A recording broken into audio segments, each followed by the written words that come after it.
सब्जियां अमूमन 3 तरीकों से काश्त की जाती हैं, बराह रास्त बीजों से, नबाताती हिस्सों से और पनीरी से। लेकिन आज की इस वीडियो में हम आपको बराह रास्त बीजों से और नबाताती हिस्सों से काश्त के तरीके बताएंगे।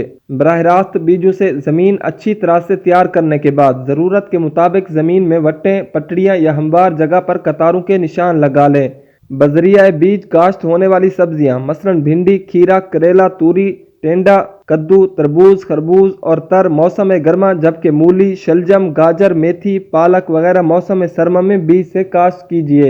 एक जगह अच्छी रोईदगी वाला एक बीज जबकि कम कुव्वत रोईदगी वाले 2 बीज काश्त कीजिए।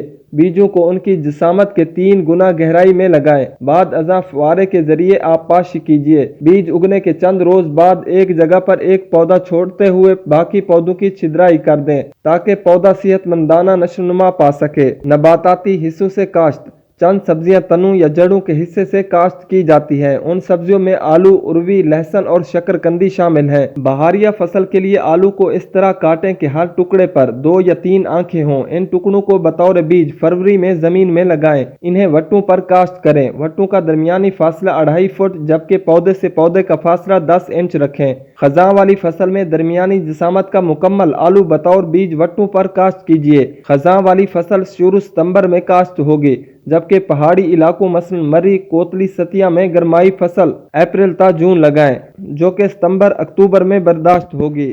उर्वी की दरमियाना जसामत की गुठलियों को बतौर बीज इस्तेमाल कीजिए। वट्टों का दरमियानी फासला 2 फुट जबकि पौधों का आपस में फासला 8 इंच रखें। फसल फरवरी मार्च में काश्त कीजिए। शकरकंदी। शकरकंदी को फरवरी में रेत में दबा दें। रेत को इस कदर पानी देते रहें कि रेत नम हालत में रहे। शकरकंदी से बेलें निकलना शुरू हो जाएंगी। मार्च में इन बेलों को काट कर 4 ता 6 इंच की कलमें तैयार कर लें। इन कलमों को वट्टों पर काश्त कीजिए और पानी लगा दें। इब्तदा में चूंकि इनकी जड़ें नहीं होंगी इसलिए मुरझाए हुए नजर आएंगे, ताहम चंद दिनों में पौधे जड़ें बना लेंगे। ये बात याद रखें कि शकरकंदी वाले खेत में गोबर की खाद का इस्तेमाल ना कीजिए। लहसुन की पोथियां बतौर बीज इस्तेमाल होंगी। पोथियों को अलग अलग कर लें। हमवार जमीन में कतारों से कतारों का फासला 8 इंच जबकि पौधे से पौधे का फासला 2 ता 4 इंच रखते हुए लहसुन अक्टूबर में काश्त कीजिए। लहसुन में जितनी गोडी करेंगे उतनी पैदावार ज्यादा होगी। पुदीने की जड़ें हमवार सतह पर कतारों में काश्त कीजिए। पुदीने के अच्छे फैलाव के लिए जमीन का नरम होना और अच्छी मिकदार में गोबर की गली सड़ी खाद का होना जरूरी है।